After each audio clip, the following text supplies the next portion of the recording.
over here where positive 1 exists, this is the same thing as saying 3/3. That's supposed to be a 3.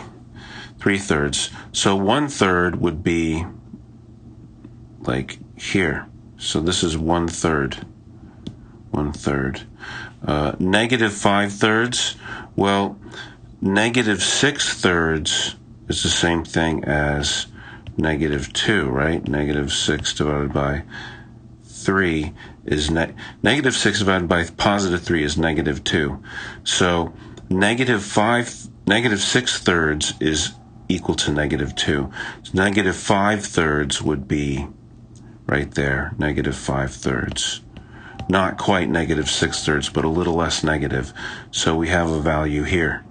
So far we have 3 values plotted. Negative 2/5, negative 5/5 is right here at negative 1. So negative 2/5 would be like approximately something like right there. So this is negative 2/5. And then 5 halves, well, 6 halves would be 2, right? So 5 halves would be, this is 6 halves. So 5 halves has got to be a little bit over here. So this is 5 halves. So from least to greatest, right, we just go from left to right. So we have, this is the answer now, negative 5/3. That's this one right here. Then we have negative 1. Then we have negative 2/5. Oh, that's a little sloppy. Let me erase that. Running out of room here. Negative 2/5. And then, so we were here, so the next one is here at 1/3. And then we have 5 halves is last. I didn't put a dot there, but that's 5 halves here. So we had 1, 2, 3, 4, 5 values before, so we need 5 values. We have 1, 2, 3, 4, 5 values, so that works, okay?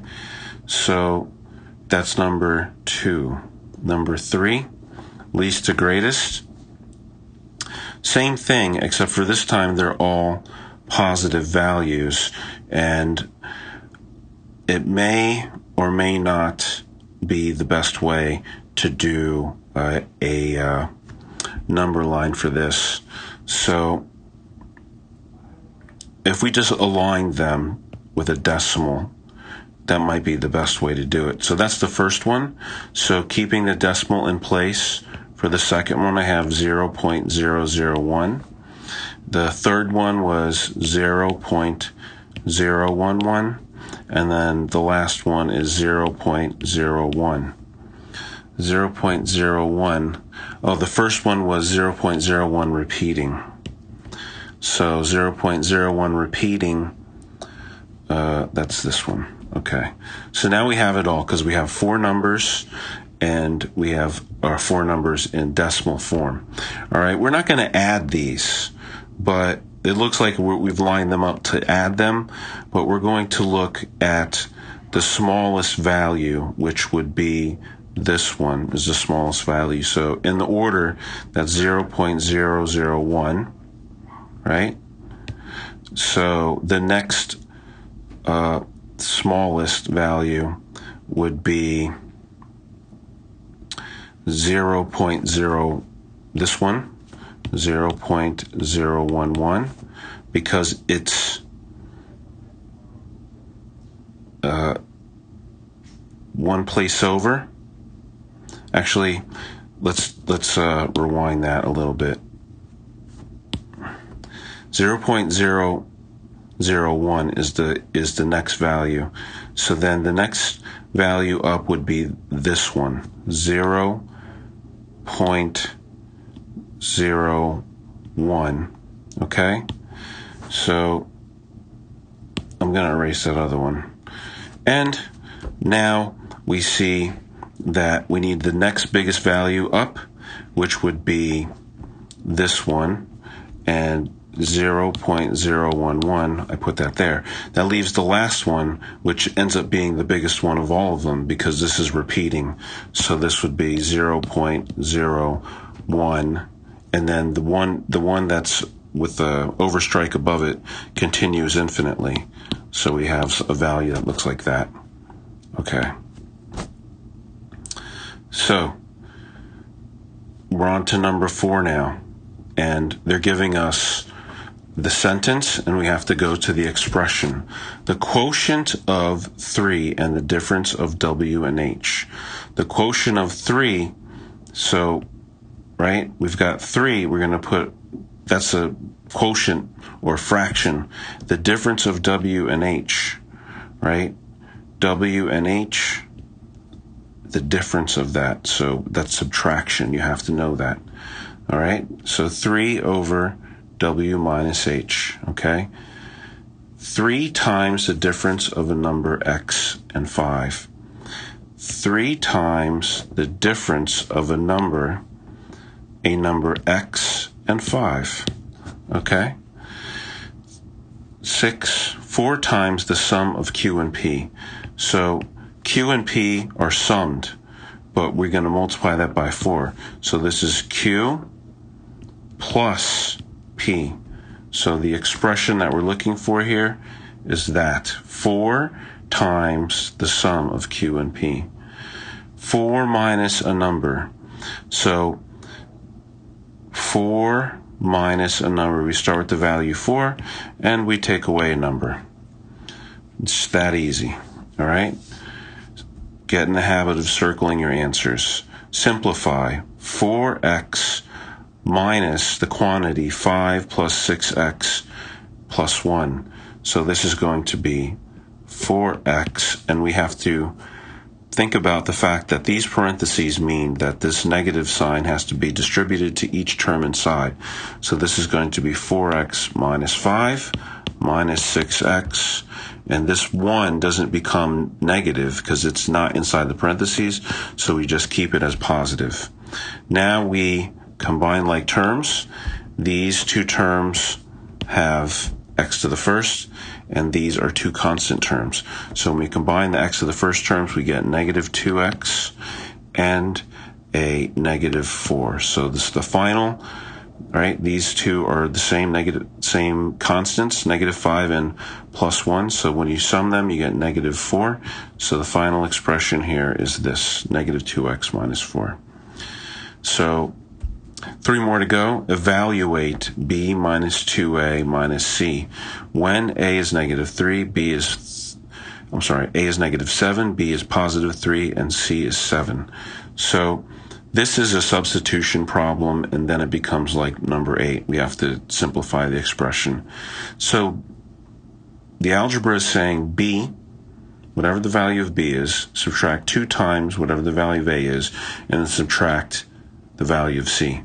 Let's start with the B. We substitute in 3, right? I'm going to put the 3 in parentheses. Minus 2 times A. A is negative 7. And then minus C, which is a positive 7. I'm sorry. So that should be a positive 7.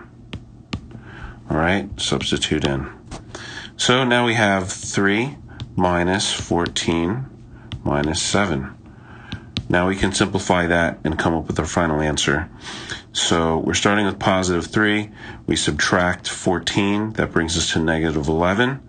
Minus 7 more, negative 18. Okay? So that's our final answer.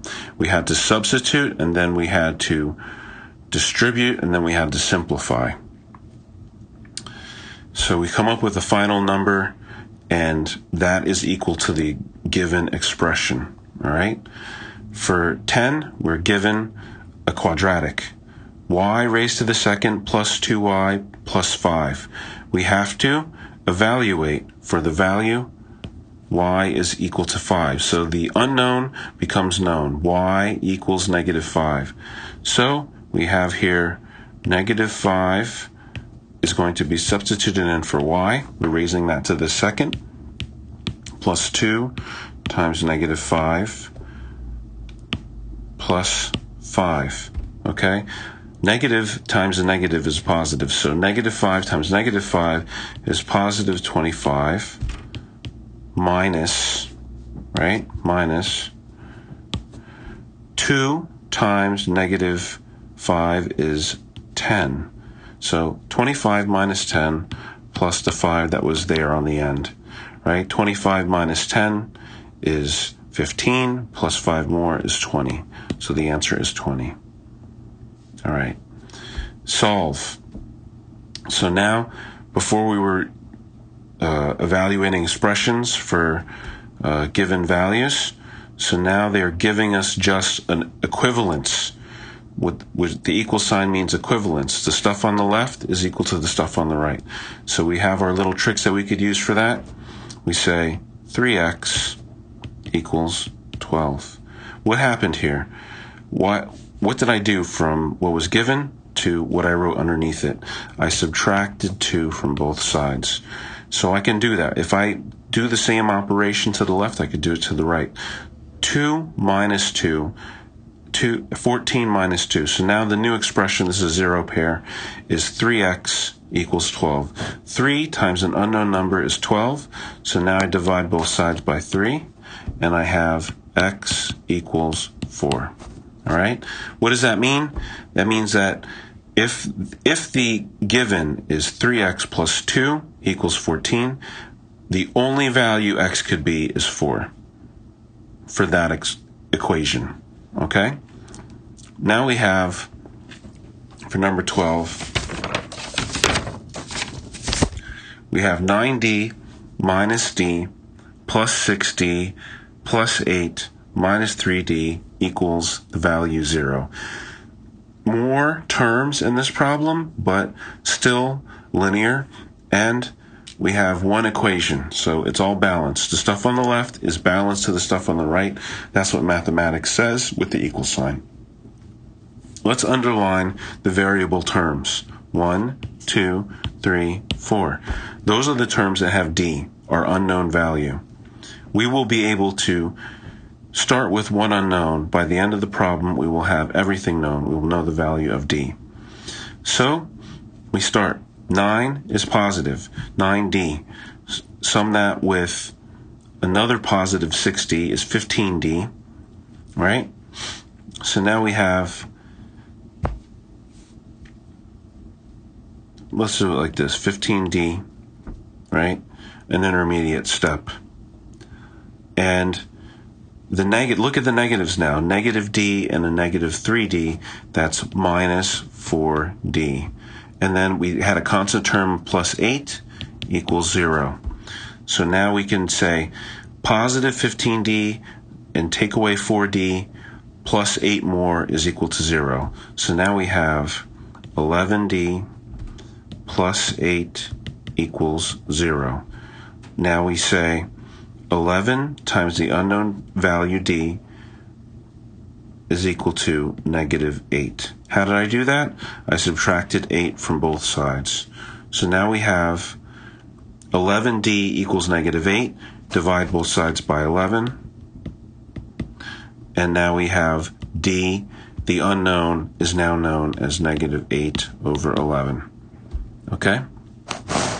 Last one is 5x minus 5 equals 3x minus 9.